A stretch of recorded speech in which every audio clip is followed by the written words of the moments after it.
আল্লাহ তাআলা রাসূল এই পৃথিবীতে এমন একটা সময় তিনি আগমন করেছিলেন যখন এই গোটা পৃথিবীটা তিমির আঁধারে আচ্ছাদিত ছিল, অন্ধকার জগৎ ছিল। বর্বরতার যুগ বলা হয়, আইয়ামে জাহেলিয়াত যাকে বলা হয়, যার বিবরণ বিভিন্ন কবি এবং সাহিত্যিকগণ তাদের কবিতায় তারা তুলে ধরেছেন। বিশেষ করে কবি নজরুল তিনি লিখেছেন, এশিয়া, ইউরোপ, আফ্রিকা এই পৃথিবীর যত দেশ যেন নেমেছিল প্রতিযোগিতায়, দেখিতেই পাপীর শেষ।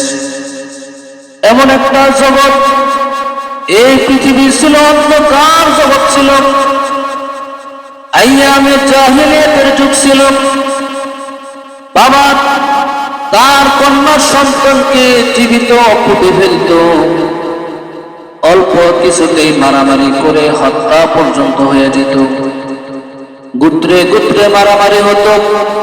এমন একটা বর্বরতার যুগ ছিল। এই যুগে বিশ্ব নবী মুহাম্মদুর রাসূলুল্লাহ সাল্লাল্লাহু আলাইহি ওয়াসাল্লাম তিনি আগমন করলেন।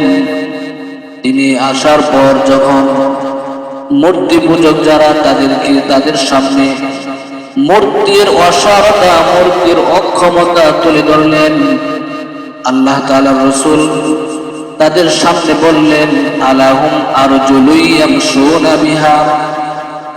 আল্লাহ তাআলার রাসূল মূর্তির অক্ষমতা তুলে ধরলেন, আলাহুম আরজুলুন ইয়ামশুনা বিহা, তাদের কি পা আছে যা দ্বারা তারা চলে।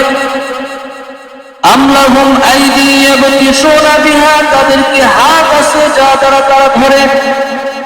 আমলাহুম আয়ুনুন ইবসিরুনা বিহা, তাদের কি চোখ আছে যা দ্বারা তারা দেখে। আমলাহুম আযানুন ইয়াসমাউনা বিহা, তাদের কি কান আছে যা দ্বারা তারা শুনে।